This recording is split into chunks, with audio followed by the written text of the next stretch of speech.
We'll call the Select Board meeting of Tuesday, April 21st.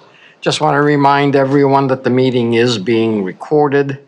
We'll start with Warrant 2620 and Facilities Project Warrant 84. Justin? Thank you, Mr. Chair, and I would just amend that to Warrant 2621 and Facilities Project 85. My apologies. For Warrant 2621 dated April 16th, 2026 for payroll coming in at $920,902. You'll see overtime for police, fire, as well as meld, but the snow line is at a 0, which is good. So we are in the clear, although it's been a little cold lately. For bills payable coming in at about 2.3 million, a little bit more substance on there. You'll see about $35,000 for the fiscal 25 audit. Under the finance director accounting line, you'll see about $750,000 for the towards the purchase of a fire pumper truck, which is a pretty big piece there, part of the capital plan. Under the planning department, you'll see just under $9,000 for the digitization of documents. Those actually just came back maybe 2 weeks ago, so they're sitting in boxes in the office ready to offload into filing cabinets. And then some larger items under the school line, $264,000 for the insurance premiums for the month of April, as well as on the town side, the next line down, about $193,000 also for April insurance premiums. Additionally, for Facilities Project 85, you'll see about $1,452,000 and change for the ongoing remaining items for this project. We have Mr. LaRoche on hand with us this evening as well from PCA 360, who's going to drill down a little bit into CO 17. But you'll see we have some ongoing construction expenses as well as about $85,000 towards outfitting some elements for the communication tower. But we'll continue to see this kind of draw down a little bit as we wrap up some of the site work and other items. So that's everything for now. All right, any questions? I have one. The consultant fee for 35 Village Road, the owner of doing the project, they'll reimburse that, right? That is correct. Okay, Yes. thank you. Thank you. Anything else? Is there a motion? I'll move to accept the, it's warrant 2621? Yes. Is that the correction? Correct. Warrant 2621 and Facilities Project 85. Second. All in favor? Aye. Passes unanimously. Next, we have minutes from March 24th and April 7th. Open sessions, any comments? Not, is there a motion? Move to accept the minutes, March 22nd, 2026, open session, and April 7, 2026, open session. Second. All right, anything else? All in favor? Aye. Carries unanimously. Next, Town Administrator updates and reports. Justin? Thank you, Mr. Chair. A few things to note around town. A pre-bid walkthrough was hosted today at the Fuller Meadow School. That's in regards to the upcoming roof and HVAC project that they're going to be doing on site there. They're doing a great job, actually, and kudos to Steve Clifford of trying to coordinate their bid process to line up with the funding that will eventually come with annual town meeting upcoming in May. So they're right on track there. So kudos to them. We have a couple Essex Tech co-op students helping around town, so you may see them around. Thank you to the DPW department, as well as Peter with facilities for hosting them and kind of showing them the ropes. And of course, thank you to the co-op students for their time and effort here in Middleton. The pad for the meld generator has been poured and it's ready to receive the permanent generator. Thank you to Captain DeShane, if you see him around town, for coordinating with NERAC, which is the Northeast Homeland Security Regional Council, who currently has a trailer parked out there, a temp trailer, which is a pretty significant cost savings to the project. That'll go away, obviously, once the meld generator comes in. The permanent meld generator had a pretty significant lead time, which we had accounted for from the jump. And Mr. LaRoche actually at the time had very much insisted that it was going to go slightly past when the buildings were complete. So Brian is typically, if not always, right. So well done, Brian. Now with both a library director and a facilities director on at the same time, we are moving forward some of the conditions assessment work we had done about a year and a half ago. We had kind of put it on pause. And that the outcome of that process is going to allow us to build out the capital plan for the Flint for about the next 25 plus years. So that's pretty important for two reasons. One, obviously for the preservation of that building, which is very well loved in the community, but also financially it gives us a good line of sight from a capital planning perspective, so we can reasonably anticipate some of the bigger ticket costs that are coming down the road. Even with the new addition, that building isn't quite as new anymore. So we're keeping an eye on some of that. The mechanicals in particular are something that I anticipate to come up in the next few years. We hosted the Middleton Board of Trade last week. As always, I want to thank the businesses of Middleton that helped make this town what it is for people that live and work here. Great group. It was nice to tour them around the two new buildings, and we had some good conversation, so thank you. The town meeting warrant is all set. It's been fully assembled and it's off to the printer. I confirmed the proof today, so it's going to be going out in the mail for the end of the week. So I tell people to start keeping your eye on your mailboxes this weekend. Pre-town meeting, of course, is slated for Thursday, April 30th. The annual town meeting itself is set for Tuesday, May 12th at 7 p.m. at the Howe Manning School. And the town elections are being held on Tuesday, May 19th. In this building, which is an important change that I want people to take note of. It will not be at the schools, it will be here at the Town Hall and Community Center. I would propose, if agreeable to the board, you have a select board meeting scheduled for that day, postponing or putting off that meeting if there isn't anything critical coming up on the agenda, just to save parking spots. But of course, that's at your discretion. And beyond that, I have nothing else to note. And you mentioned that the pre-ATM is the 30th. Correct. What time and where for people? 6 o'clock PM in this room with this new podium right here, if you're wondering what's going on there. All right, thank you. Any questions? Nope. All right, we'll move on to Middleton Municipal Campus Update. Brian LaRoche, PCA 360, on change order number 17. Hi, Brian. Hi, How are you? very well. Thank you for having me back. We're gonna miss you, you know, when it's all done. I'll come back and And visit. it's I'm happy perfect. to. So I'll give you a quick update on what has been going on the campus project. This is our look-ahead schedule for some of the activities that have been happening the last week. Finished paving and behind Town Hall is our biggest activity that occurred recently, which you can see with the new paving. So we just have to allow that paving to bleed out before we can stripe it. So next weekend, we'll be here striping the back parking lot. When is the rest of the paving going to be done? That's a good question. It's still early in the year to be paving. And the mill is only open for a limited time on a Saturday, so they paved as much as they could until they closed the plant. So they'll be back next Saturday to finish more.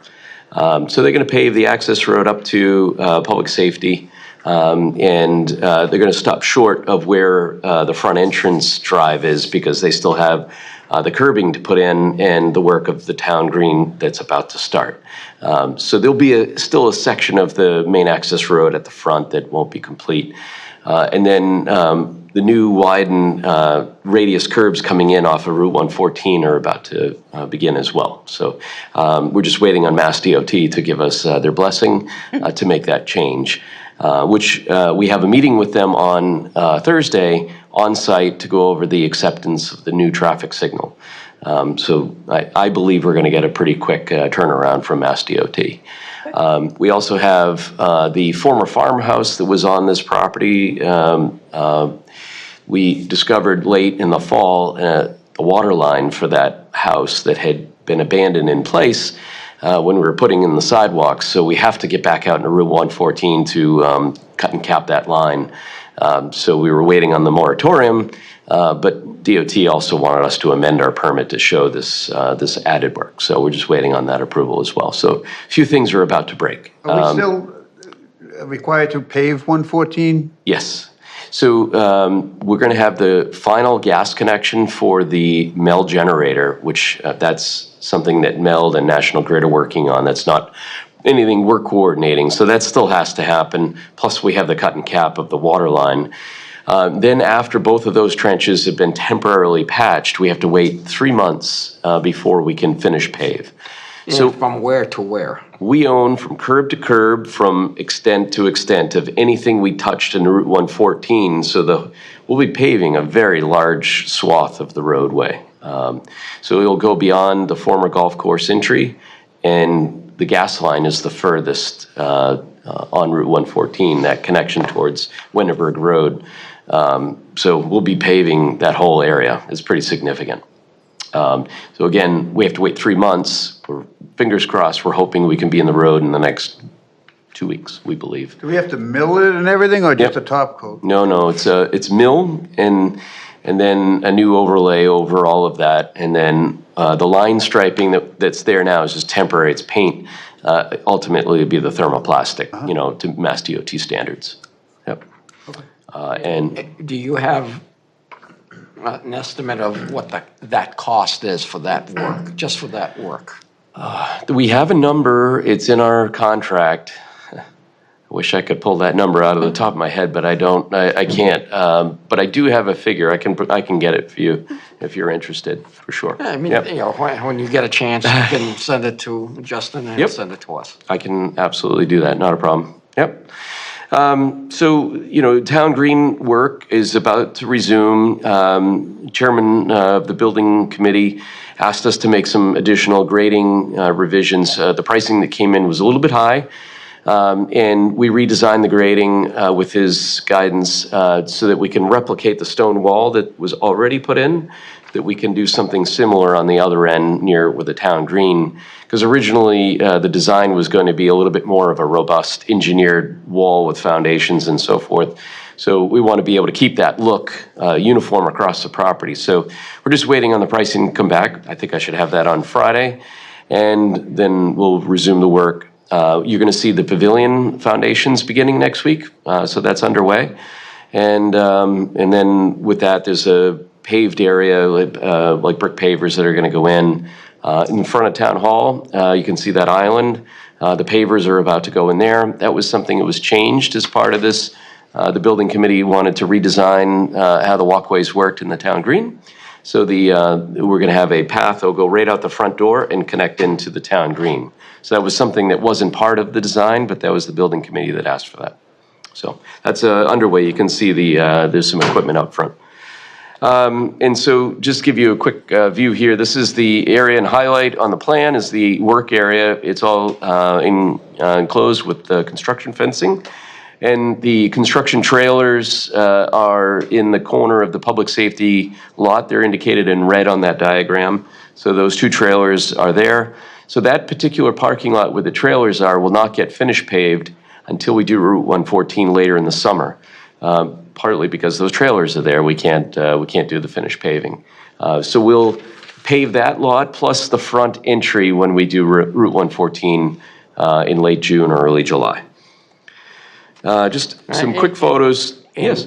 How complete will it be, having the town election May 19th here? Mm-hmm. How complete will the site be, do you think? The town green or just the remainder of the site? Just the entire, how much work it would be left on the entire site on around May 19th? Most of the work's going to be, wherever you see the yellow, That's that where will you'll be be in working. progress. Everything else will be done. Okay. Yep.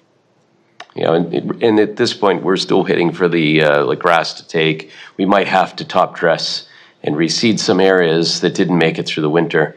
And the design team has not evaluated any of the landscaping yet. A lot of it went in late in the fall, and we have to wait for it to come back in the spring before we can just, know whether it survived through the winter. Okay. So there's, there might be some, what we call punch list, some minor things here and there beyond the yellow, but a very minimal amount of work that will be occurring by the time you have town meeting. Right. Okay. Is there anything you have left to do inside either of the buildings? You're 100%, have no reason to enter them again? As I said, punch list. The list is pretty small now. We have a commissioning agent that evaluates like our mechanical, electrical, plumbing systems. I mean, our list of items was 300 plus, and we're down to a dozen items. And, you know, so we have some additional testing we have to do next week to confirm operation of some equipment, pretty minor of the things that we have open. We are on a temporary occupancy for both buildings, a 90-day temporary occupancy. So Town Hall, we had some items that we had to resolve. Paving, finished paving was one of those. And then the final striping. We had a countertop at the community welcome desk that was out of tolerance for accessibility that needed to be adjusted, and they fixed the tile floor over the weekend, so that's done. So, I mean, really, we're talking about minor tweaks at this point for both buildings. At Public Safety Building, all of the items related to our temporary occupancy have been resolved, but for two. And I had a call this morning with building inspector, and the town administrator, Selsback, and I have been communicating on that. So we have a plan moving forward. So things are moving along. Sounds really good. Yeah. So just a couple of quick pictures that helps me illustrate some of the things that are going on. Just recently, the flagpole paving went in at the Public Safety Building. That's what the cones were. And the sidewalks connecting to that will be completed. That is just work that couldn't be put in before winter set in. And then in front of Town Hall, like I mentioned, the pavers and walkway connecting from the front door to the town green are about to go in, and then that will allow them to finish the landscaping at the front. They've removed all of the hay bales and silk fence around the greater perimeter of the property. So I took this picture just the other day. They were removing this, that's what the Bobcat was doing. So really, the perimeter of the site is starting to look pretty good, and you know, everything's looking not like a construction site, which is nice. So some of the areas beyond, you know, that were first seeded, this is their detention basin behind here, have really taken root, and the grass is thriving. Other areas of the site off the edge of the town hall parking lot are really starting to establish themselves. So really happy with the way things are looking. And then along the Winterberg property, Brigadoon neighborhood, this is the property line. And you can see the landscaping is really starting to come through. And then the landscaping that we use to screen between the neighbors and Town Hall, they all look like they've really established themselves pretty good, and they see a lot of new growth on them already. So we're really happy with that. That screening should really start to fill in the next year to two to provide the privacy. At the side of Town Hall, we have equipment at the end of the building. That is to receive a cedar fence. And there was a late change to go from a 6 to an 8 foot fence, just because the equipment was a little bit taller and we wanted to cover it. So we're going to increase the size. So that's the only reason the fence isn't up yet, because we had to make a change to adjust for that. And then, you know, the finished paving, this coming Saturday in front of Town Hall will be addressed. So you'll see that real soon. The next picture is the generator that is on loan that Town Administrator Selsback had mentioned is on loan. Captain Duchesne was able to secure this. We were anticipating about a $20,000 a month rental of a generator temporarily while we were waiting for the Mel generator to come in. So the fact that we have this and allowed us to occupy the public safety building without having to spend that kind of money. So that's significant to the project. And then just recently, we completed the MELD generator pad pour. There was 150 yards of concrete, 15 concrete trucks, and they completed that in a day. The only thing we have left is the final grading around it, a little bit of grounding that MELD is working on, and then the gas line, the final connection. So we have the gas line from here all the way up to Route 114, but we're waiting on the last part, the utility side, for them to put the gas line in. In terms of project budget, we just have a few remaining drawdowns off of the administration, which is largely the OPM for construction administration cost. Other than that, there's no uncommitted funds. It's just running out the contracts as we complete the work. Our presence will remain on site through June. And then the architect and their consultants, similar. The open contracts we have balanced to complete are related to, some of the contract work that we're drawing down now.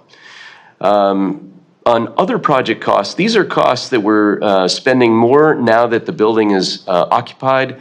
These are the technology, equipment, moving fire station over into the new building. A lot of those costs are now coming in, and so they're hitting here.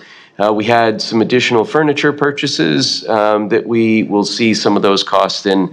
So soon, I would say in the next month, maybe month and a half, I should be able to do a complete forecast for you of sort of where I think the final costs are based on everything that I know. So still, we have considerable amount of money that's uncommitted, not encumbered just yet, which is great. And then overall on our contingencies, hard and soft, we still have, on our hard cost contingency about 2.7 million. And then when you look at what we have uncommitted in our budget above, roughly 4.6 million. But, I think that number's, as I told Town Administrator Sutzbeck, I think, the final number is going to be closer to 4. And then, we have some other scopes that we're looking at right now, which I'll show you in just a moment. And then, actually, next slide. So we do have what we call potential change orders. These are things that we track. Everything in peach are items that I've put placeholders against. They're not priced yet. They're work that either our design team is documenting and providing pricing requests to the construction team, or the construction team is pricing right now. Anything in yellow has been presented to us and is in review. Anything in blue is with the chairman of the building committee and Town Administrator Salzbeck to review. So that's sort of what's going on. And then purple is time and materials. Those are work that's happening, and we're doing it on slips. So we get a better pricing from the contractors when we go that way for certain things. So these are still out there. There's 2 pages to this list. A lot of these that you see on the list are customizing the buildings to meet the needs of the building occupants. And so these are, adjustments we're making to shelving. We're adding a window to the roll call door. We're putting a card reader in, adding a camera. It's just small things. But this is where we make the buildings do exactly what they need to do to meet the needs of the end users. And so that's what we're seeing right now. So there is still costs that we're tracking. In the next page, you'll see we have under the left column is the 500,000, because that includes the regrading changes to town green per the building committee. And that is being priced right now. So that's not a final number just yet. And then the other 2 numbers are drawdowns to our GMP contingency or allowances within our construction contract. So there are still some costs yet to hit the project. So we have in the warrant that you were presented tonight, construction payment number 22, and that is for $702,441. And so that was presented to the building committee just last week, and they made their recommendation to the select board to approve. And then we have change order 17 that was also presented to the building committee, and they also approved that change order and made their recommendation to the select board to approve. And so that's for $148,087. And we do have the detail was presented to the building committee, and we went through it. Not all of these are increases to the construction contract. The ones in the left column that you see as 0 amounts are drawdowns to within our construction contract. We have holds and allowances. And so we use these PCOs as a way to track drawdowns in any of those so that we get approval of any usage of those items within contract. So that's the update I have for you, and if you have any questions for me, I'm happy to answer any of them. All right. Any questions? I do not. All right. Great. So Very nice, Brian. Yeah, thank you. is there a motion to approve change order 17? I'll make the motion to approve change order 17 as written. I'll second it. All right, all in favor? Aye. It's unanimous. Thank you very Great. much. Thank you very much for your time. Appreciate it. See you in a couple months. Next, we have Dr. Heidi Riccio, who is the Essex Tech Superintendent. Thank you.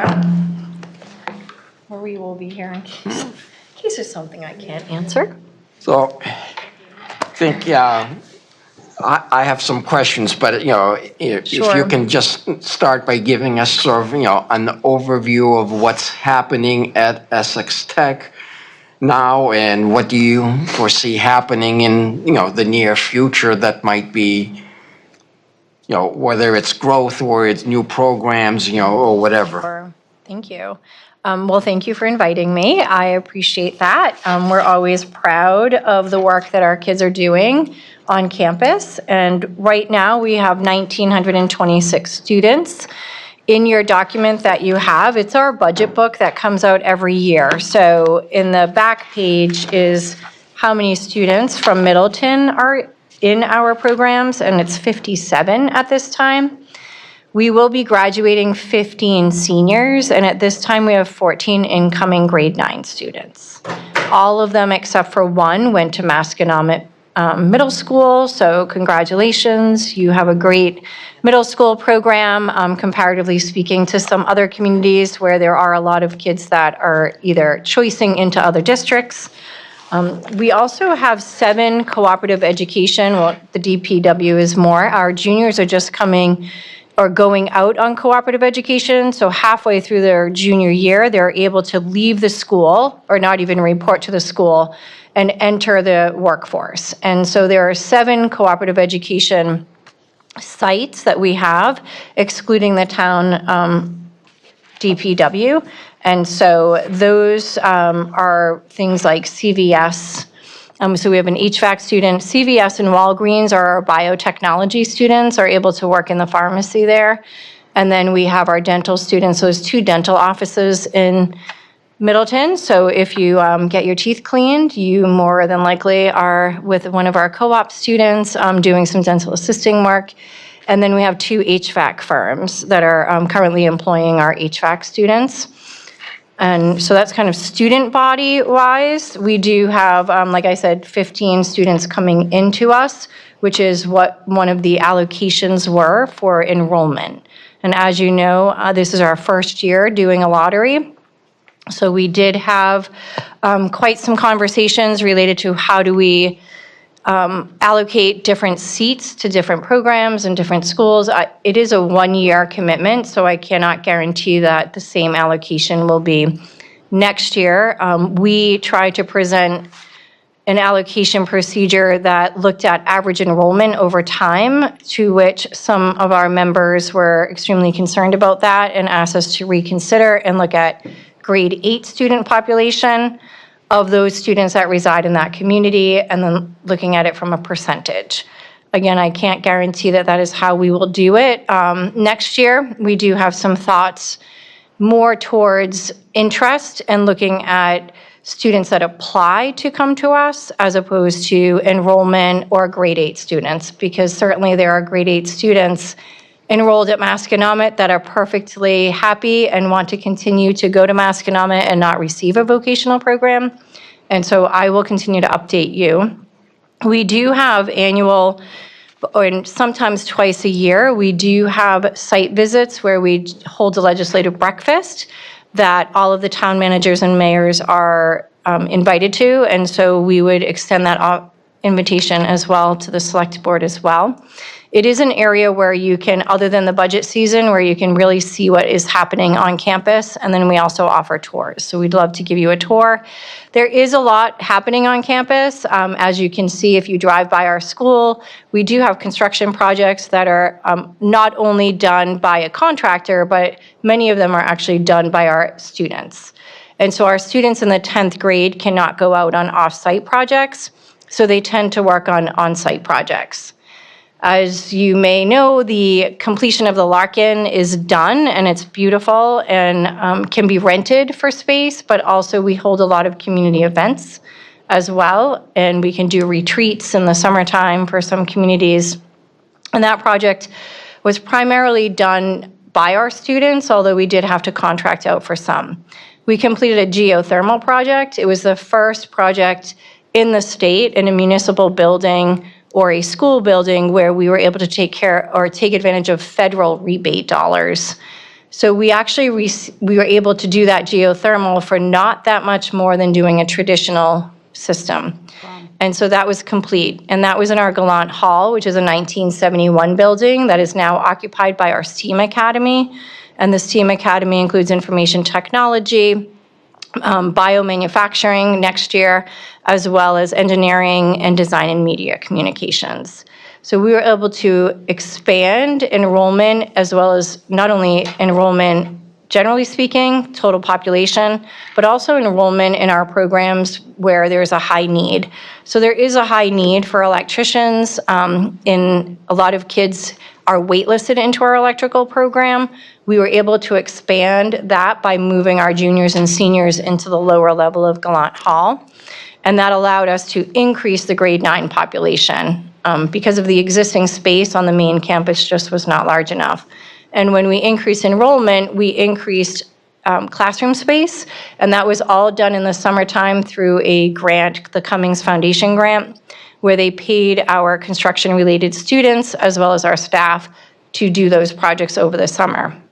We were able to do an assistant principal suite as well. We noticed that there were some mischievous kids on the second level, and we determined that it would be helpful if there were administrators on that second level as far as an office suite. So last summer, one of the projects that the kids did, and they worked alongside our existing staff as well, was to create a 4-office suite with a conference room for the assistant principals. We have a Gallant Hall expansion project happening, which was primarily funded by the state through the Skills Capital Grant Funding Program, as well as through a private $1 million foundation grant that we received. We have lots happening, so it's hard to just capture, but we're also growing a lot on the farm as well. We have a new hydroponics system, which was also paid for by a grant, as well as a well system that allows us to water up on the hill. So if you know, behind our campus, it really hasn't been used for production of any food or flowers, so we've been able to expand the agricultural side of it as well. Our kids just toured Richardson Dairy last week, our large animal program, because we don't have dairy cows yet, but we do have an interest and a high demand for a large animal science. We are looking for a new clinic to come in with Angel Animal Hospital leaving, or Angel Animal Clinic leaving. That is a full clinic space where it has an operating room, dental room, x-rays, as well as home care for home animals. And we did have a site visit where we did have some interest in having that. It's not a newer, or it's not a die program if it doesn't happen, because it really is just 6 years old is the animal clinic. So most of our kids that are juniors and seniors are already out on cooperative education placement at animal hospitals across 3 counties, Middlesex, Essex, and Suffolk. In the enrollment, you identify a certain number as in-district and a Yes. certain number as surrounding. So if you're coming from a community that's not in district, how do you get in, and what does that community reimburse Essex Tech for educating that student? Sure. So that we call them our surrounding or our agricultural students, because they can only take advantage of the agricultural seats. There is legislation in 2004 that has us having to take a minimum or have a minimum of 300 agricultural seats because the state actually kicked in a large number of the MSBA funding. So there was three avenues for funding. It was the $30 million that are assessed over the 30 years for our sending communities. It was the MSBA, I believe they received 59%, but please do not quote me. And then the remaining was paid for by the state because it's on state land and it was a state agricultural school and not a county agricultural school. We had over 700 applicants for an agricultural seat of about 150 to 160 students that we pull each year. That allocation has always been, not the allocation, but it has been a lottery for the last 3 years. So we're actually in year 4 of the lottery for our agricultural students. The Commissioner of Education every year is the one that determines what that assessment is or what that tuition is, because it's not an assessment, it's a tuition. So they pay not just tuition, they also pay a capital fee, and they also pay any special education services. So whatever it costs to educate that student, if they are on an IEP, they would actually pay for that. They pay for that, you mean their home community or the state? Their home community. Okay. Yep, and so we would bill them. However, for example, if a student from Billerica comes to us and leaves us in January, we cannot bill them for the rest of the year. So unlike a community where we get Chapter 70 funding for, which is a year out or a year behind, if the student leaves, it's always a year behind in whatever that October 1 census is, or the SIMS data, whereas it's kid for kid or student for student, depending on when they come to us or not come to us. And, you know, in the information that you previously provided, you know, for instance, Middleton says, you know, waiting list letter sent 20 students. So would those, if a space becomes available, do those students take just another Middleton space, or can they take any? It's both. And so why that is there are at-large seats, and then there are allocation seats specific to your community. So Middleton has 14 seats. They have filled their 14 seats. Out of those 14, only one student declined. So then we took another Middleton. So we are obligated to fill the Middleton seats, which we believe we will. How another student gains access is depending on where they are in that at large. So there are seats available for communities that did not fill their seats with applicants. And for example, Marblehead had 39 seats, I believe it was, and they only had 28 applications. So therefore, there were 11 at-large seats available automatically.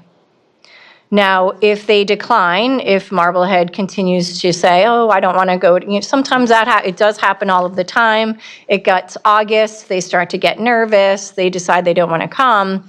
Those seats will still become at-large seats because we have already exhausted all of the applicant pool from Marblehead. Okay. It's probably the easiest explanation. So how do you decide how to fill at-large open seats?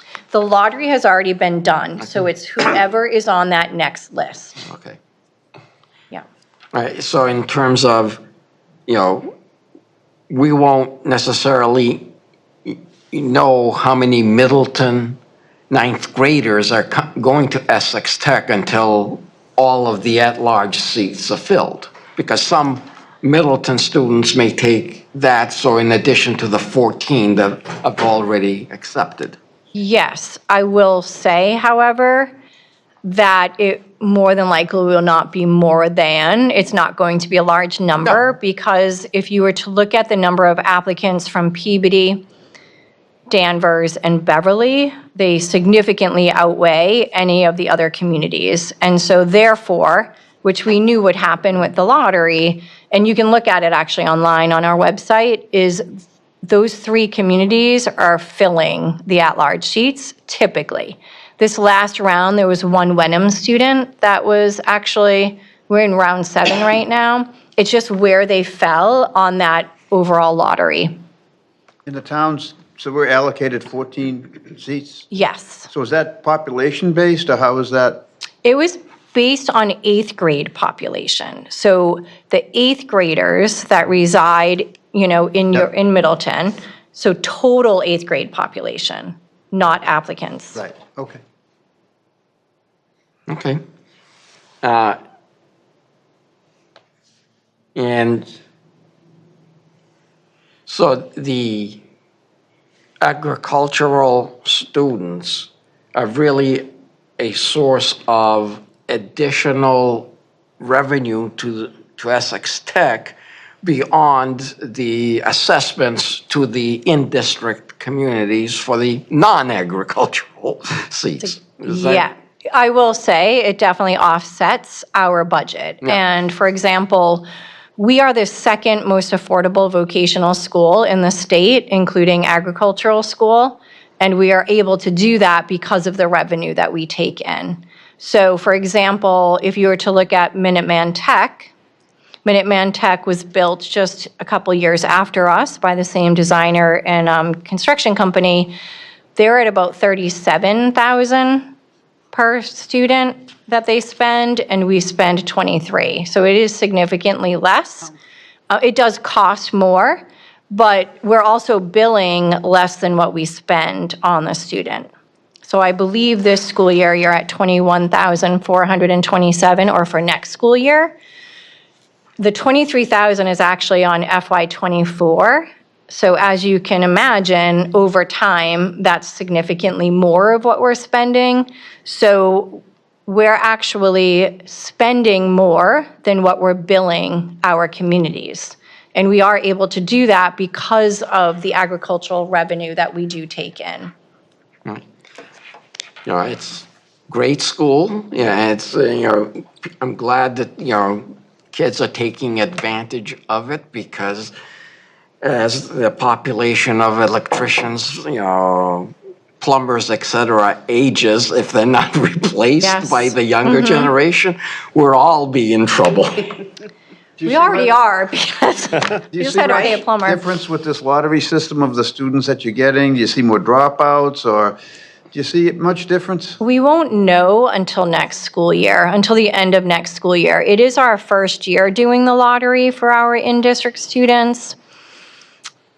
So we are worried about that because we want to make sure that the student that enrolls at Essex Tech is a student.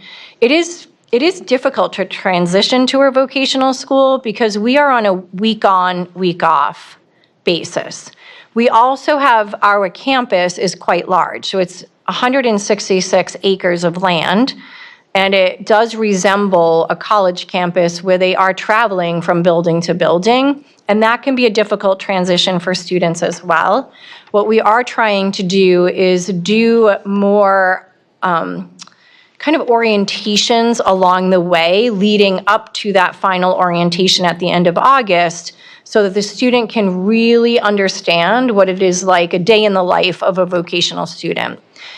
Because academically, it can be challenging for a student because if you're getting 1 week of academics and then the 1 week of your technical program, that can be hard to transition. So, but we won't know, unfortunately, probably until at least 1 year out, Right. whether or not there's a higher attrition rate or not. Because it takes more effort. Under the old system, it took more effort for somebody to get in, so they were probably more committed to the program, I would think. Is that safe to say? I would say so. I will say that we had a spike in applications for our agricultural students, and I do believe that they kind of put their name in the hat to see, because it was almost a 275 increase of agricultural students, but those agricultural students also have access to vocational programming in their home community. So if they're in Andover or Lawrence, they go to Greater Lawrence Tech. But they can't go to Greater Lawrence Tech for agricultural. So I do believe that the spike in applicants for that. But again, not quite sure how it will all play out. Could surprise us. I will say we are trending. We have been increasing our special education population over time. We've always been about 18% with an IEP and then another 8% with a 504. And as they get into high school, your services tend to decrease on average because there is no IEP when they graduate from high school, so we do try to prepare them. So a lot of times, kids will actually come in with a 504, but they may have started with an IEP. However, we are seeing, it has been a trend up. At this time right now, we're at a 32% special education population. So that will be an interesting, but we're excited, not excited, but we're happy that we were able to do this earlier in February so that we can get that information a lot sooner. Normally, we do it at the end of April, and then they're spending all summer trying to kind of get their IEP meetings in. So we are starting our IEP meetings just to see what services they're requiring. Thanks.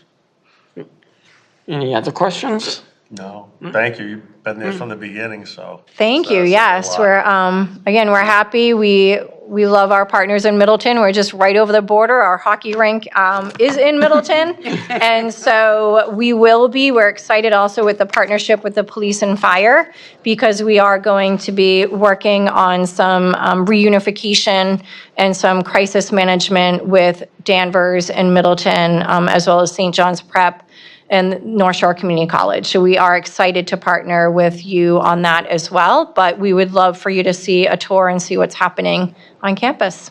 Great. All right. Yeah, thank you. Thank you. Have a great day. Thank you. Next is to consider the appointment of Norma Andrucci to the Council on Aging Board of Directors. All right. Aniela? I mean, I personally do not know Norma, so if you could tell us something about her?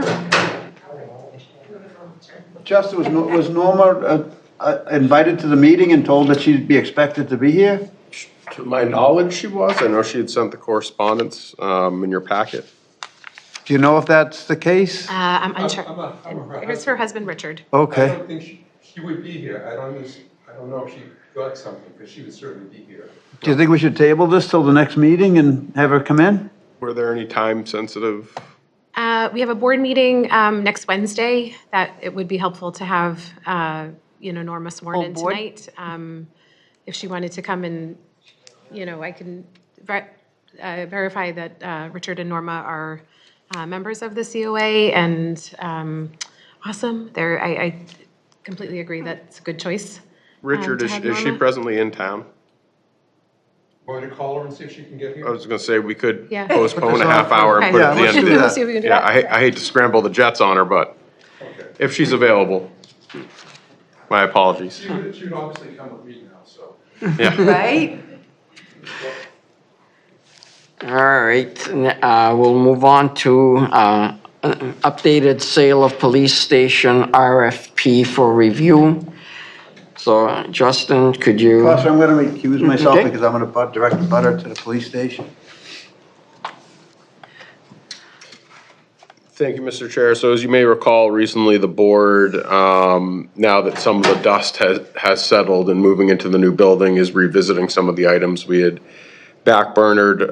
One of them was sometime in the early fall, we'd put out an RFP for the police station building on 65 North Main that we're leaving behind. The deadline for responses came and went. And so we kind of took a hard look at the RFP, concluded that maybe it was a little too rigorous in several areas that I'll highlight for the folks joining us this evening. And so what we're looking to do is take the same document and model it in such a way that we're still doing our due diligence, but maybe not making it so restrictive. And so one of the examples was in the original version, it required not only a price proposal, but also a narrative. But I think it seems to be the consensus is our priority is to get the building sold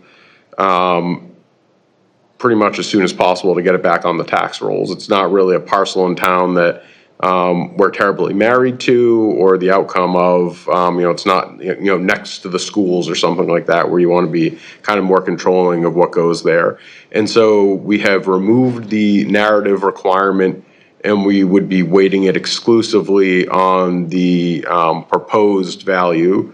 So that's one piece. The other is taking some language to make it clear that while ultimately any variance or relief or anything would come through the ZBA, we would certainly try to be helpful in moving them through that process. The proposed bidder, of course, would be required to secure their own professionals in terms of like an engineering team or architectural or anything else. But the town wouldn't just say, hey, it's yours now, good luck, basically, is the intent that we're trying to put forward. So the hope is, with those elements in mind, it may make it more attractive. We had also put in place a minimum based on the appraisal, which was 1 million, but fully recognizing that that building has some challenges, and that site also has some challenges relative to having split zoning, some residential, some business.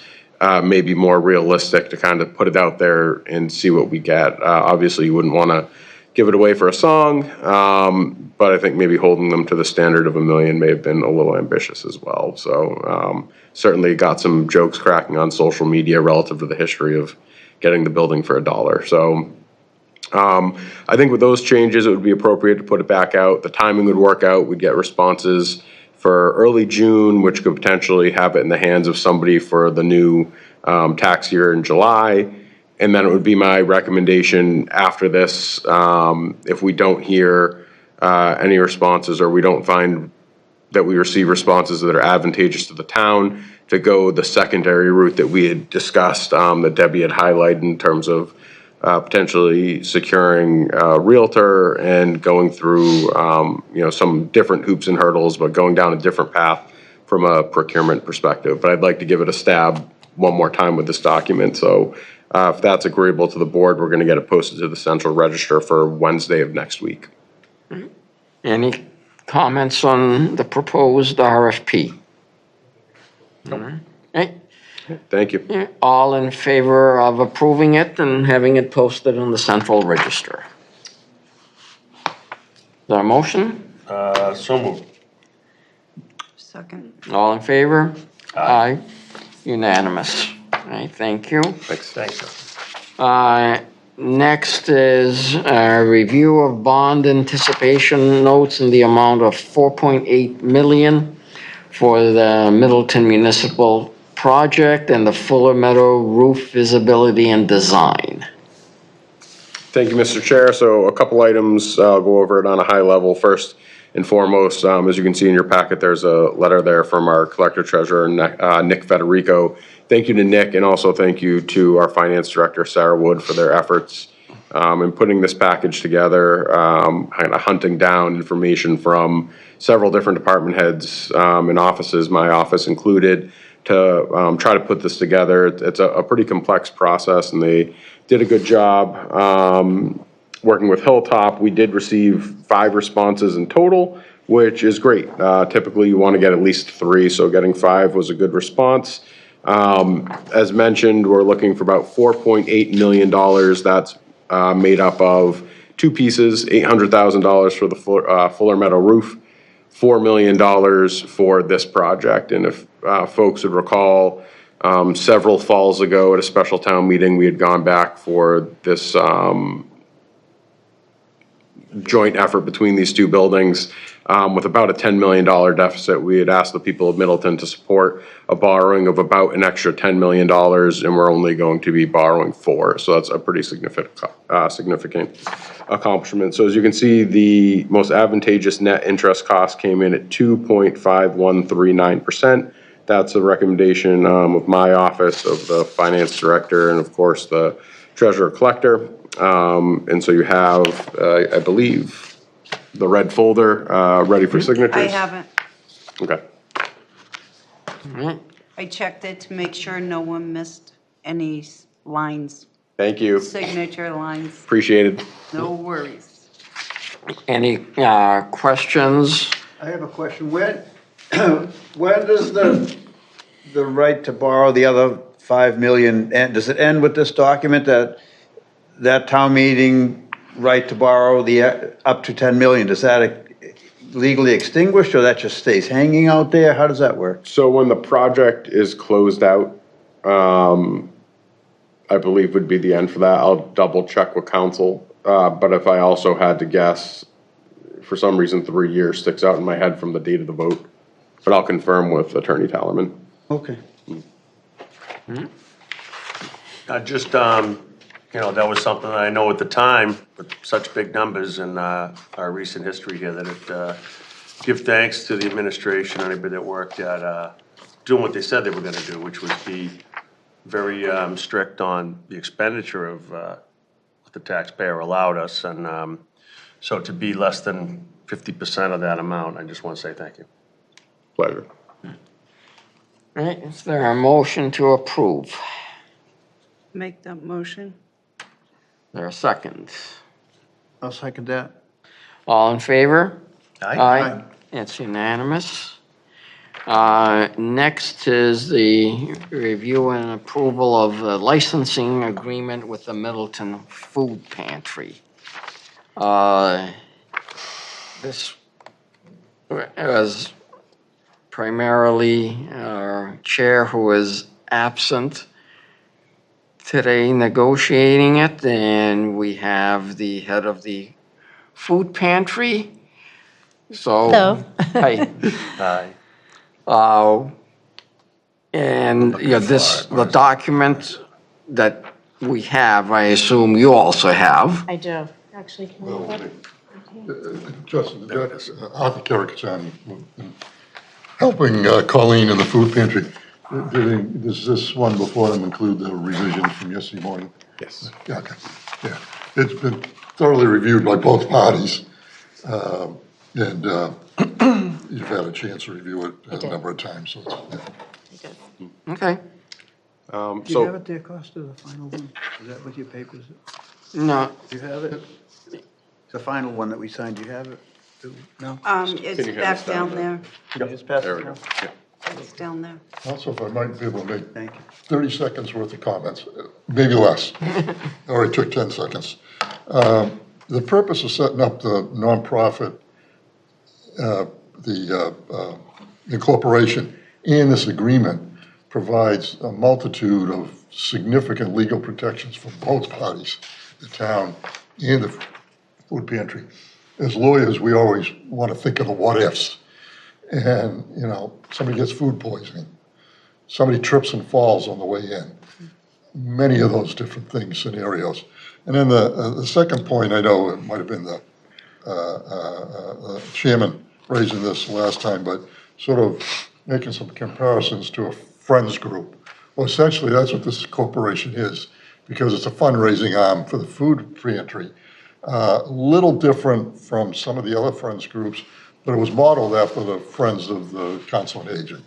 Literally, the bylaws are very similar, the corporation papers very similar. I looked at all those. I looked at a whole bunch from eastern Massachusetts to get to this, to draft them. And then I think it might have been a point about they still may have to hire an employee or contract labor, a CPA, to do the filings. When you're a nonprofit, you're going to file a 990 with the feds, a corresponding document with the Attorney General's office. Correctly, there's reporting requirements to you folks in this contract. We'll kind of flesh those out a little bit. And then I think you use a driver quite frequently. And it had been somebody working for the town, and we need to kind of correct that and set up a procedure. Anyway, thank you. You would hire someone to make the tax filing? That may be the situation. The incorporation documents and bylaws allow for hiring somebody. I don't think you've got a do. payroll going yet, do you? I do have an accountant Okay. that's working. Yeah. That filed the 990 already. Yeah, as far as the employee, a small business, you're able to use smaller services to set up a wage account. A lot of local banks do it. Colleen's the food pantry's working with Salem 5. They've bent over backwards to help, and I believe they're making a push to work with a lot of nonprofits, including 2 more within this town. And so I think they offer opportunities and incentives that they can do at a very little cost. It's the drive, minimal hours. Well, yeah, I'm just saying, because I'm aware at below $50,000, it's a pretty basic, Oh, it's almost filing a yeah, postcard. We're well above that. No, we're above that. Yeah, way above that in terms Way of above income that. coming You in. are, okay. So I have to file the full Yeah. 990. Okay. You have to be below, I believe, 50,000 for 3 years in a row, but we already made over 80,000 Okay, the last year. very good. Well, I thought, Good news. Yeah. Is the amount of consideration in here, did I miss that? It says, It doesn't call out specifically for $1, but, forgive me, I forget what the term you'd use in our email exchange was, In but law, we use That's the only thing I term when noticed that was So missing. if you're gonna give a gift, you use for nominal consideration, acknowledged and accepted. It's in, it says good and valuable consideration, but is it, why would you not put the dollar a year rent in the document so there's no question in the future of how much yeah, it is? sometimes the lawyers put that, in this case, they use the word nominal consideration, which means it's not even worth putting on the books. Jeff, if it makes you feel better, we could. It makes no difference to me.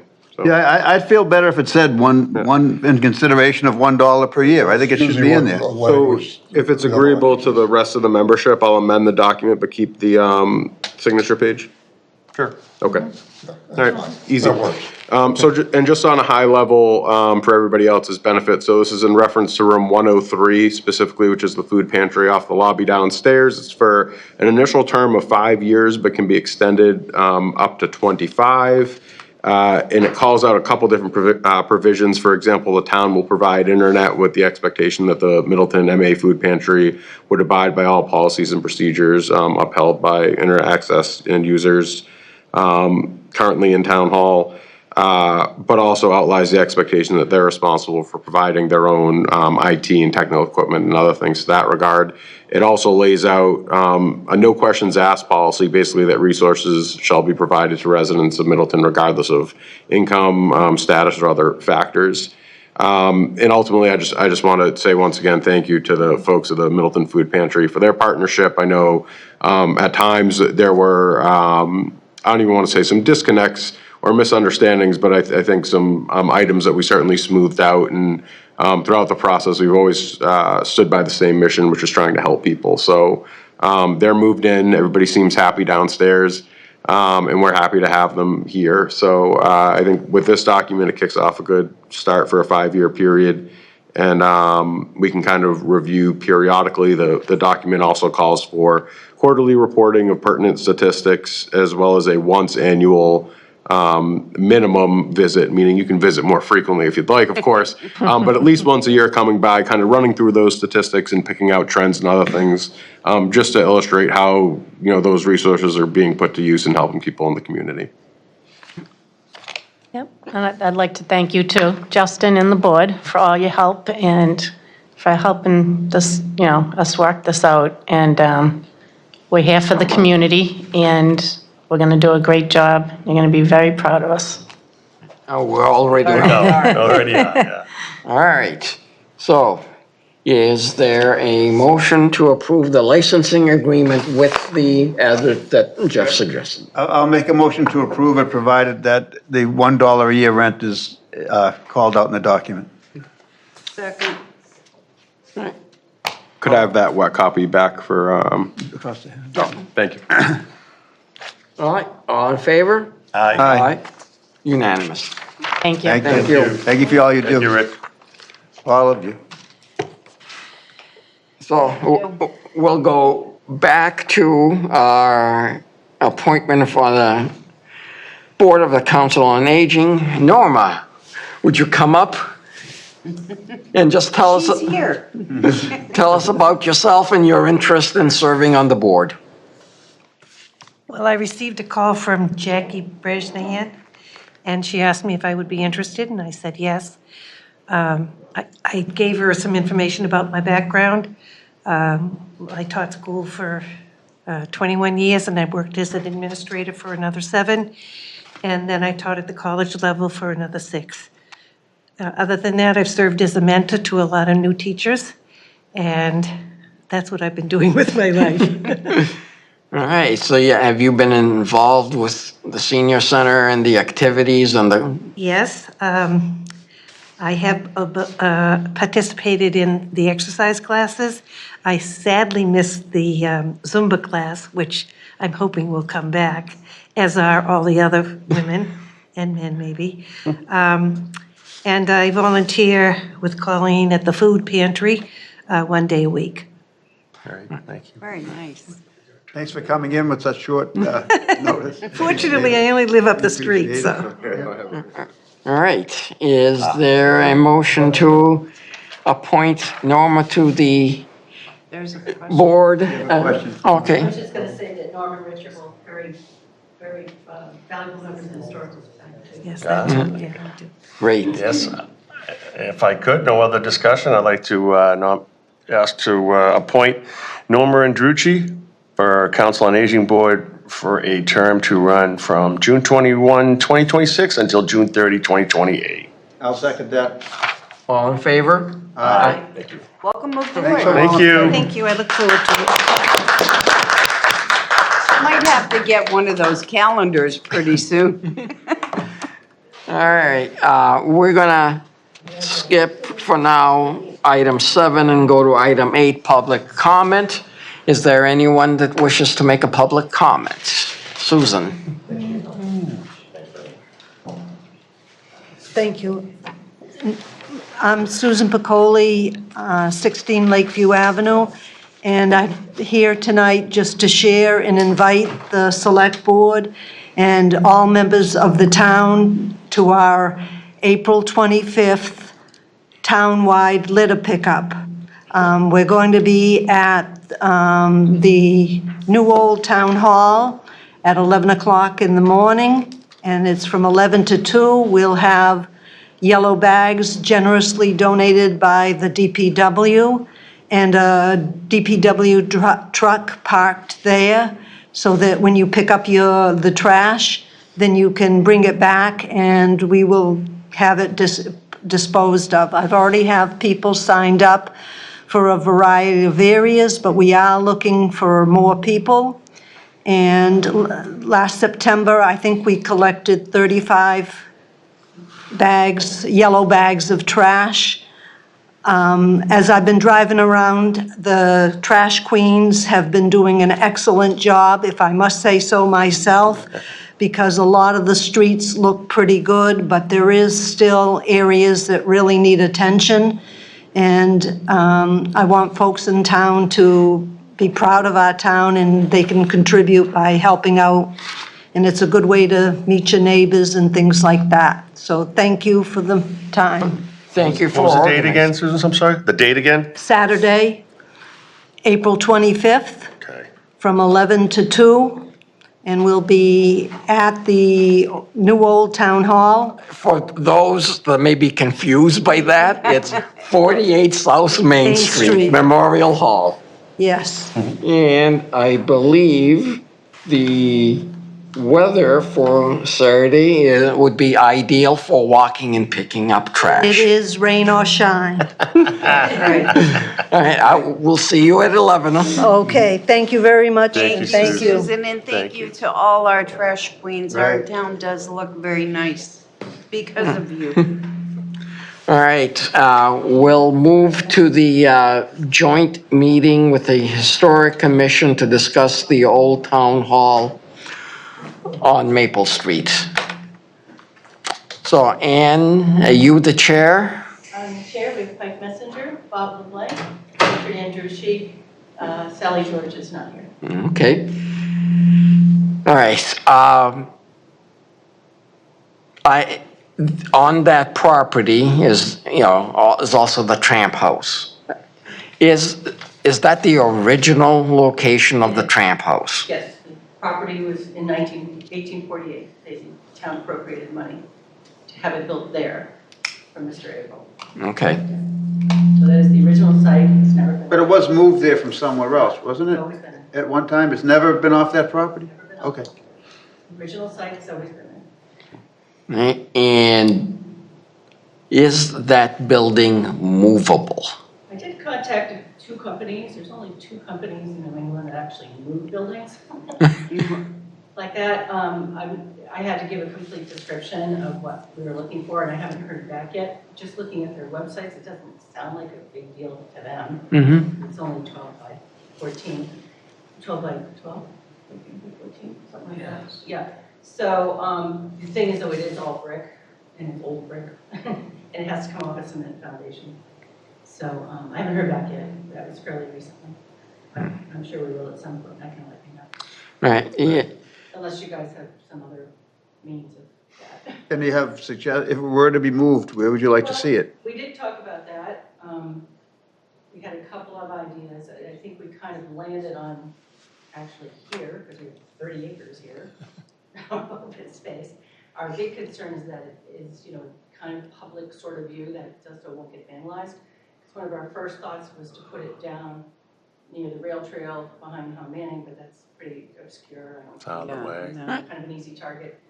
The other thought was where the fire station is, but I don't know if it quite fits the aesthetic for the library. So the other thought was behind, and we talked about this years ago, was behind the museum, but it's real wetland down there. So that would be really tough too. And plus, if we're looking at a big rebuild in the future, that might involve that whole corner and back there. I'm not sure we want to move it again. Right. So we kind of came up to the conclusion that probably best somewhere on this property.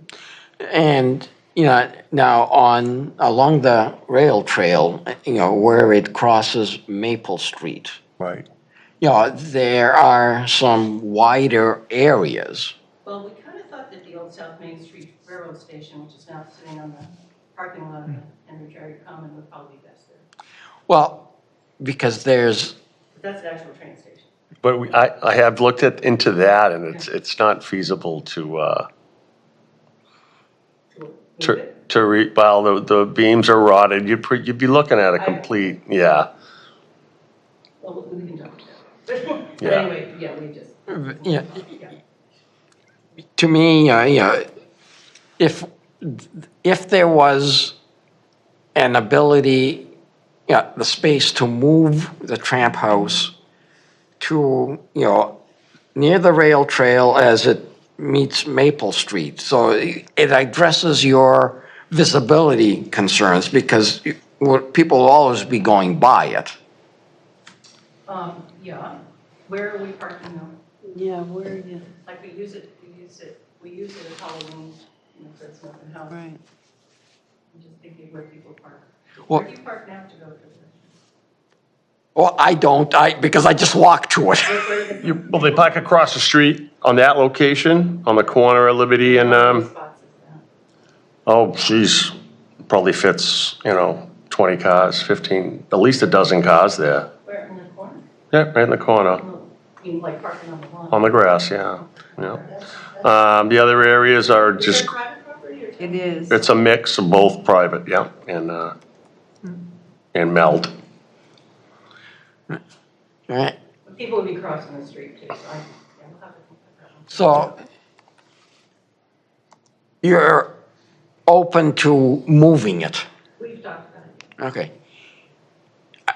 What is your thoughts on the old town hall, old senior center building itself? Okay, we talked about that too. Can we back up to the Tramp house again for a second? What about somewhere near Howe Manning or Richardson Green where you use it on those, the Halloween event? Well, they, Is there a spot there it could go? Put it down near the end of Park Street where the rail trail crosses. Well, maybe not at the end, that obscure, somewhere, maybe on the grounds of I don't know if you're on the grounds of the school, it might get vandalized. I'm just thinking somewhere close to the Middleton Green and the, I mean, I think, we can talk about, right, since the historical commission is open to moving it, then we Yeah. explore the options of where can it go? Maybe take another look at where the fire station is coming down, maybe, because that property's closer to where the events are. Yeah, we did talk about that. Yeah. That was one spot. So, Okay. for today, I think, I don't think we need to decide where to move it, just that we are open to the possibility Gotcha. of moving it. Yeah, because if that whole square gets redesigned anyway, it's just, we talked about, net, say the Muncie Tech building came down, I mean, there's a lot of places. I mean, obviously, our first choice would be to leave Leave it it. there, Right. but if everybody says it's gotta go, either you tear it down and throw it out, or move it, obviously, we would. Because we're gonna be, that fire station area, we're gonna be designing it from scratch, so there's a lot of options to make it really nice. That's to do because you're sharing the septic with the library, Yeah. so nothing can be built on it. Yeah. That would be It a good doesn't, place, it but doesn't need septic. does it need Right. to be in our Middleton Square? It wouldn't bother me any, but, Yeah. um, I think it might be more appreciated there than here, maybe. All right, Yeah, we can talk about it. Yeah. Yeah, that's another. Now, the main building, what are your thoughts on that? Well, we kind of went around with that too. So of course, our obvious thought would be to leave it and not try to find a developer that might develop it so the building would stay intact somehow and just reuse it like SD Tavern got reused. That was our first thought, and then we could hopefully keep the Tramp house behind it, but it depends. But that was our first thought. Second thought was, I know people have talked about tearing it down and just making a park out of the whole thing. And the Tramp house could stay. We didn't really have a third option. I don't think we have to do a third option. well, us moving in there, but we couldn't afford No. it. We couldn't afford that. Too much. We can barely afford the oil now, people over here now. Seriously. I know. He's talking about the historical. Yeah. Right. So, I mean, the other, if the Tramp house is moved and the Old Town Hall is demolished, then you could sell that land, it's a house lot. Who wants it and why? And what their feeling is about both buildings. It really depends. Which Old Town Hall? We're talking about seniors. Maple Street. The seniors. Senior Yeah. Senior Center. Does anybody have a date on when that was built? 1848. 1848. 1848. Is that the oldest town building? The school is a little older. Memorial Hall was built in 1829? Please hold. Yeah, so it could be. So it's the second oldest. It's one of the oldest buildings in town. Yep. I'm wondering if there's places that'll buy that wood, it's reclaimed wood from that era. Yeah. I wouldn't just bulldoze it over, I'd see if they can reclaim it or do something like that. Yeah, I mean,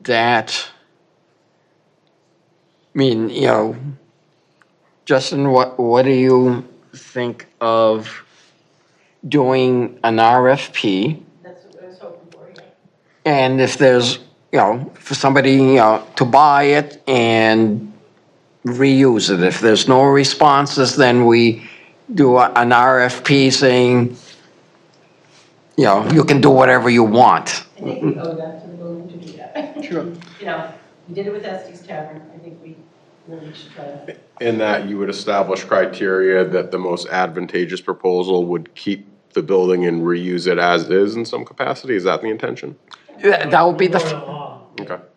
Don't really care what you do inside, but kind of leave the outside. so, and we might be in the same situation with the police station where the first RFP gets us no responses. And if we get no responses, then we adapt Yeah, to what, what it is. Yeah, I think The next one is- that building would attract a whole different type of person that absolutely. does, more like what the Richardsons did. I think it would just be different people.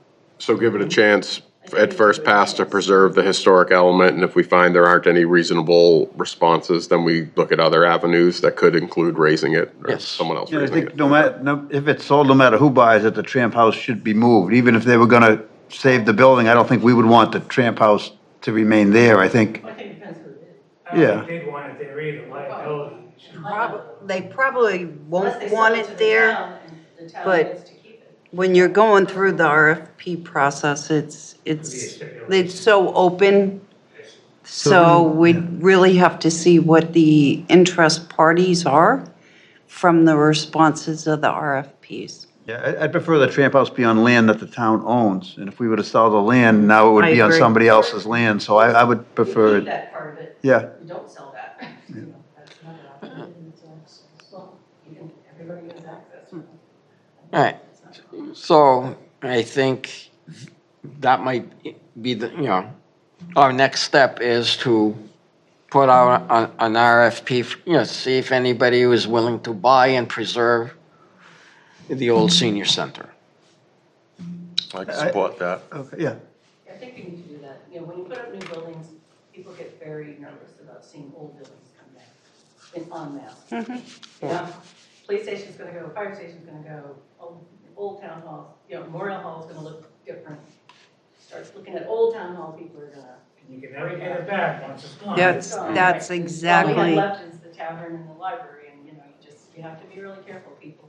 And how strongly, because I feel very strongly about it, how strongly does the Historical Society feel that Memorial Hall needs to stay, or has to look like it looks and stay? I mean, I feel extremely. Because it's right in the square. Right. Are you, as a Historical Society, okay, because I feel very strongly about that. On both of those properties. Strongly before. Keeping it, the facade the way it is. About the Memorial Hall, keeping it looking, so when you pull at the end of 62 and are looking there, that it looks exactly how, Middleton. yeah, that's extremely important to me, that one stays. And I think we need to revert it back to its original purpose, which was the school. So I think we can retitle it too. It's gonna go back to being the Central Grammar School rather than Memorial Hall. It's Yeah. no longer Memorial Hall. But its original purpose was the school. Yeah, we want to see it look the same way. They want to call it the Old Grammar, Central Grammar School condominium. Yeah. Yeah, maybe some private school would want to have a, you never know, you never know, don't. It's fine. But the Yeah. parking with Memorial Hall, It meets criteria. but then where's your access to the playground? There'd be a right-of-way to the back and spots for that. Yep, Because in the that- back, I mean, yeah. that parking lot gets full with the soccer, Yep. That's right. the But soccer there- people, and if you have a condo there, Do they use Well- it for soccer fields now? Yes. So, I mean, if it happened, that was redeveloped for housing, there would need to be, say there were 6 condo units. You may have 12 spaces reserved for the condo owners, and then the rest of the parking lot available for people using, the soccer field, visiting the condos, et cetera. That would have to happen. It has to be. It has to be that way. Yeah. Other towns. because, I can tell you that parking lot gets jam-packed when there's a soccer game. You are correct, Susan. Yeah, There's gonna be a whole parking lot across the street. there might have to be designated spots Is it? for the building and designated spots for the soccer. You can't pull in there a little bit? You're on. On the other, off So- of Mount Vernon? Yeah. You're on grass. You're on private If you property pull there, in so- that and you technically, part of it, you are on private property. Yeah, so We've looked- there's like a right of way off of Mount Vernon to get in there.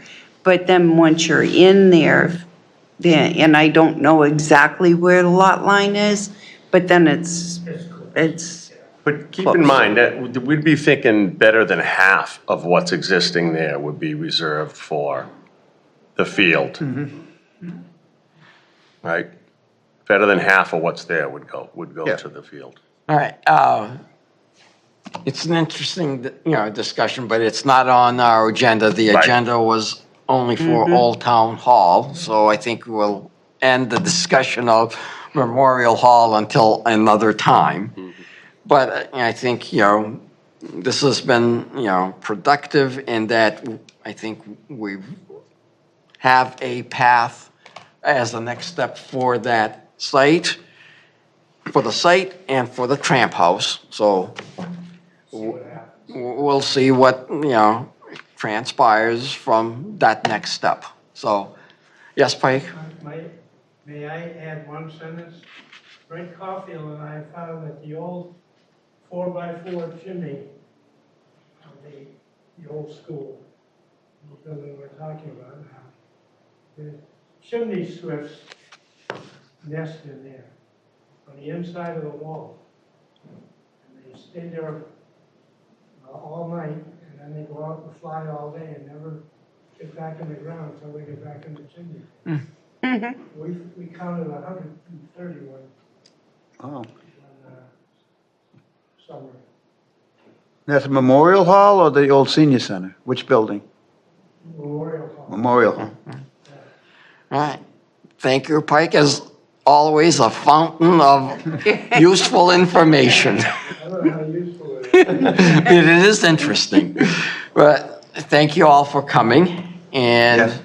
we'll move on to our next agenda item, which is a review and discussion of the annual town meeting warrant.